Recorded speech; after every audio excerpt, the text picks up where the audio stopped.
ఓం శ్రీ గురుభ్యో నమః. గం గణాధిపతయే నమః. శ్రీ తులసి అస్ట్రో ఛానల్ ప్రేక్షకులకు స్వాగతం. ఈరోజు మనం జనవరి 15 నుండి జనవరి 31 వరకు జరుగు ఈ గోచారాన్ని తీసుకుంటున్నాం. రెండవ పక్షం. ఈ రెండవ పక్షంలో తీసుకున్నట్లయితే ప్రధానంగా తీసుకున్నట్లయితే బృహస్పతి వృషభం, అలాగే శని భగవంతుడు కుంభం, నెక్స్ట్ రాహు వచ్చేసి మీనం, కేతు వచ్చేసి కన్య, రవి భగవానుడు వచ్చేసి మకరం. ఇక్కడ 21వ తేదీ నుండి మిథునంలోకి కుజుడు వక్రకుజుడు, 24 నుండి ఒకటి మకరంలోకి బుధుడు, ఈ యొక్క 28వ తేదీ జనవరి నుండి మీనంలోకి శుక్రుడు వెళ్తున్నారు. ఇది గోచారం. చంద్రుడు వచ్చేసి మనకు తులారాశిలో ఉన్నారు, బుధుడు వచ్చేసి మనకు ధనస్సులో ఉన్నారు. ఈయన 24వ తేదీ సింహ ధనస్సు వేడి మకరంలోకి వెళ్ళి బుధాదిత్య యోగంలో ఉంటారు. అలాగే ఈ యొక్క నెక్స్ట్ శుక్రుడు మీనంలోకి వెళ్తాడు. అంతవరకు మీనంలో 28 వెళ్ళే వరకు ఈయన కుంభంలో శనితో కలిసే ఉంటారు. ఈ విధంగా ఉంది గోచారం. ఇప్పుడు తీసుకున్నట్లయితే మన ఛానల్లో, మన ఆశ్రమంలో మనము ఆన్లైన్ కోచింగ్ ఇస్తున్నాం. Astrology, yoga, music therapy. వీటిని కావాల్సిన వాళ్ళు స్కూల్స్ అయినా సరే, ఏదర్ గ్రూప్స్ అయినా సరే, ఈ విలువైన సమాచారం మాకు కావాలనుకున్న వాళ్ళు కాంటాక్ట్ చేస్తే మీకు క్లాసులు చెప్పడం జరుగుతుంది.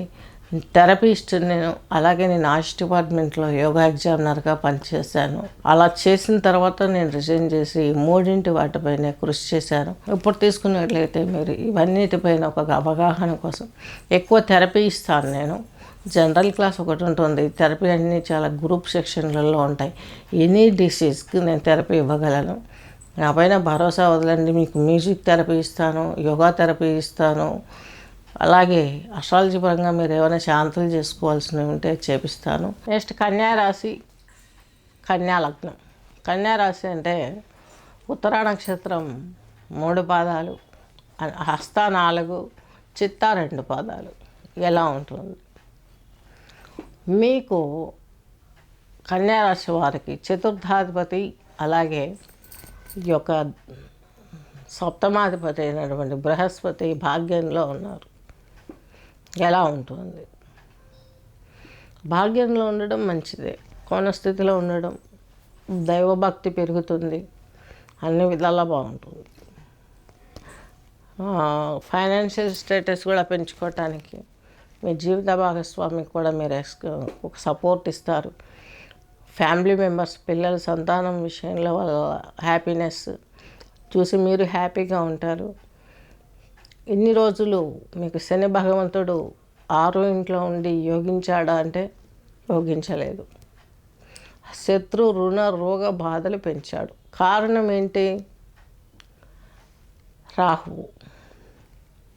ఎందుకు రాహు అయ్యాడు? రాహు ఉత్తరభాద్ర నక్షత్రంలో సంచరిస్తున్నప్పుడు ఇప్పుడు వచ్చేసి పూర్వభాద్రలో సంచరిస్తున్నాడు. మరి ఎందుకు మీకు ఇన్ని ప్రాబ్లమ్స్ రావడానికంటే శని భగవంతుడు ఒకటే. ఎందుకు? రాహు ఈ యొక్క శని నక్షత్రంలో ఉత్తరభాద్రలో పయనిస్తున్నసేపు శని శతభిషంలో పయనిస్తుంది. నక్షత్ర పరివర్తన. దీని విధంగా తీసుకోవడం మూలంగా మీకు ప్రాబ్లమ్స్ వచ్చాయి. 6లో శని యోగించాలని అందరు చెప్తున్నారు, యోగించలేదు. ఎంతమంది కన్యారాశి వాళ్ళని చూశానో నేను, ఎవరికి యోగించలేదు. వాళ్ళ లైఫ్లో వాళ్ళు ఫేస్ చేయని సిచ్యువేషన్స్ కూడా ఫేస్ చేస్తారు. అయిపోయింది. ఇప్పుడు పూర్వభాద్రలోకి వచ్చారు. రాహు అక్కడికి వచ్చాడు మీనంలో. ఈయన కూడా కుంభంలో పూర్వభద్ర నక్షత్రంలోకి శని వచ్చాడు. ఇప్పుడు కూడా నక్షత్ర యుతి ఏర్పడ్డది. కానీ కొంత ప్రాబ్లం నుంచి బయటపడగలుగుతారు. మీకు సప్తమంలో శని వచ్చినప్పుడు కేంద్ర స్థానంలోకి మార్చి 29 వరకు చిన్న వివాదాలు విభేదాలు తలెత్తుతూ ఉంటాయి. సప్తమంలో మీకు యోగించి మంచి ఫలితాలను ఇచ్చే అవకాశం స్పష్టంగా ఉంది. ఇంకొక విషయం, కుజుడు మీకు కొంచెం పరమ ఉపకారం కంటే అపకారం ఎక్కువ చేశాడు. ఎందుకు చేశాడు? తృతీయాధిపతి, అష్టమాధిపతి. ఈయన మీకు మిథునం అంటే దశమ స్థితి ఆ యొక్క ఉద్యోగ స్థానాన్ని ఈ యొక్క మిథునంలో సంచరిస్తున్నప్పుడు, అలాగే భాగ్యంలో బృహస్పతితో కలిసినప్పుడు కొంచెం ఇబ్బంది కలగజేశాడు, బాగా ప్రాబ్లమ్స్ క్రియేట్ చేశాడు. ఫైనాన్స్గా లాస్ అవ్వడం, హెల్త్ పోవడం, జాబ్లో మీరు రెస్ట్ తీసుకోవడం, వీటన్నిటికీ మెయిన్ రీజన్ కుజుని ద్వారా మీకు యాక్సిడెంట్ జరగడం, అవమానాలు జరగడం, జీవితంలో ఏది ఫేస్ చేయలేరో అవన్నీ చేశారు. ఇప్పుడు ఏమవుతుంది, ఇప్పుడు ఒక స్టేబుల్గా ఉండగలుగుతారు. ఫిబ్రవరి 14 ఆ టైం నుంచి మీకు కొంచెం ప్రాబ్లమ్స్ క్లియర్ అయిపోతాయి. బృహస్పతి మూమెంట్ బాగుంటుంది. మీకు లాభంలోకి నీచ స్థానమైనప్పటికీ కుజునికి కర్కాటకం, ఆయన ఇక్కడ మీనంలోకి కర్కాటకంలోకి రాగానే మీకు మంచి ఫలితాలు వస్తాయి. లాభంలో కుజుడు ఏ విధంగా సిబ్లింగ్స్ తోటి, అలాగే అష్టమం పెద్దవాళ్ళ ద్వారా కొన్ని మీకు ప్రాబ్లమ్స్ క్లియర్ అయ్యే అవకాశం ఉంది. అది బిజినెస్లో కావచ్చు, ఉద్యోగంలో కావచ్చు, ఫ్యామిలీ కావచ్చు, ఫ్రెండ్ సర్కిల్ కావచ్చు.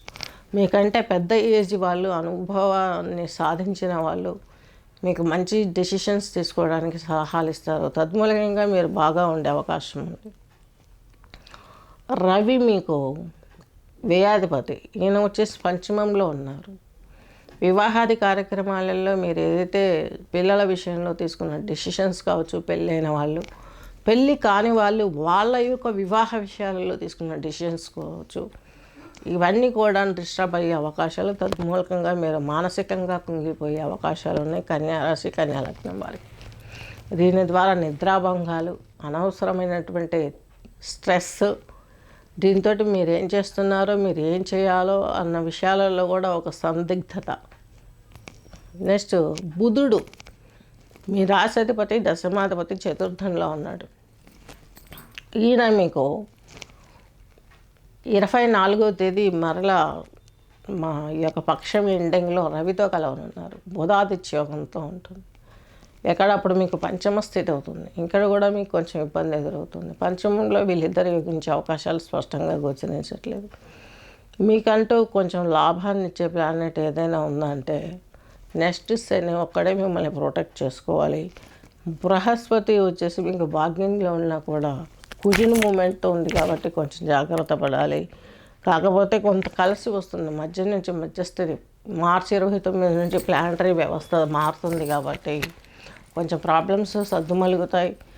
ఈలోపు కూడా కొన్ని రాసులు మారడం కూడా మీకు మంచి ఫలితాలు వచ్చే అవకాశాలు ఉన్నాయి. ఏది ఏమైనప్పటికీ హెల్త్ పాయింట్ మీరు బాగా చూసుకోవాలి. అలాగే కొంత ఫైనాన్స్ మ్యాటర్స్లలో కొన్ని సలహాలు, ఫ్యామిలీలో సలహాలు తీసుకోవటం, ఇవన్నీ విషయాలు చూసుకున్నట్లయితే మంచి ఫలితాలు వస్తాయి. సంతానం గురించి మీరు అంతగా భయపడేంత ఇదిగా లేదు మీకు లైఫ్ ఇదివరకట్లాగా. ఫ్యూచర్ బాగుంటుంది. గృహ నిర్మాణాలు, స్థలాలు ఏమైనా కొనడాలు, అమ్మడాలు, కలిసి రావడాలు, ఇలాంటివి కూడా మీకు ఈ టైంలో కలిసి వచ్చే అవకాశాలు స్పష్టంగా గోచరిస్తున్నాయి. హెల్త్ ఒకటి, ట్రావెల్ చేసేటప్పుడు కొంచెం జాగ్రత్త వహించండి. చిన్న ప్రమాదాలు సూచించే అవకాశాలు స్పష్టంగా గోచరిస్తున్నాయి. సుబ్రహ్మణ్య ఆరాధన చేయండి. లక్ష్మీ నరసింహస్వామి స్తోత్రాలు పారాయణం, ప్రతి అమావాస్యకి ఆ నరసింహస్వామి దర్శనం చేయటం, ఇలాంటివి చేసుకున్నట్లయితే మీకు చాలా వరకు మంచి బెనిఫిట్స్ వచ్చే అవకాశాలు స్పష్టంగా ఉన్నాయి. అలాగే మీ యోగ ముద్ర, మ్యూజిక్ థెరపీ ఇవన్నీ కూడా ఇస్తాను కాబట్టి వ్యక్తిగతంగా నన్ను కన్సల్ట్ అయిన వారికి మీ గోచారం, అలాగే మీ యొక్క దశాధిపతి ఎవరు, లగ్నాధిపతి ఎవరు, రాశాధిపతి ఎవరు, గ్రహస్థితిని అనుసరించి మీకు కొన్ని సూచనలు ఇవ్వబడతాయి. యోగా థెరపీ, మ్యూజిక్ థెరపీ ఇవ్వడం జరుగుతుంది. అలాగే జపహోమాలు కూడా చేయించుకోవాలి. దేవతలకు ఆఫీసు వెళ్ళాలి కాబట్టి అవి చేయించుకున్న తర్వాత ఇవి చేసినట్లయితే మిమ్మల్ని మీరు సెక్యూర్ చేసుకున్న వాళ్ళు అవుతారు. స్వస్తి.